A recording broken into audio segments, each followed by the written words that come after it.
Approximately 15 years after General Braddock's defeat, there was an aged Indian chief who made a prophecy about General George Washington. And it goes as follows. In the fall of 1770, Washington and several other men traveled to the Ohio to examine some of the western lands that had been granted to colonial veterans of the French and Indian War. During that journey, the men were met by an Indian trader who declared that he was conducting a party which consisted of a grand sachem and some attendant warriors, that the chief was a very great man among the northwestern tribes, and same who had commanded the Indians on the fall of General Braddock. Hearing of the visit of Colonel Washington to the western country, the chief had set out on a mission, the object of which he himself would make known.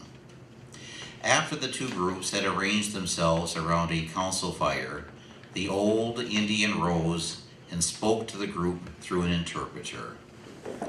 I am a chief and the ruler over many tribes.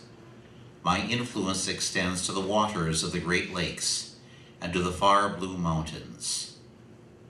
I have traveled a long and weary path that I might see the young warrior of the great battle.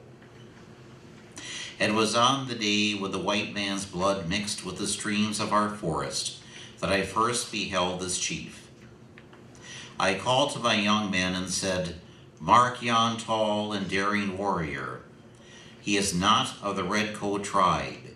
He hath an Indian's wisdom, and his warriors fight as we do. Himself is alone exposed. Quick, let your aim be certain, and he dies." Our rifles were leveled, rifles which but for him knew not how to miss. 'Twas all in vain. A power mightier far than we shielded him from harm. He cannot die in battle.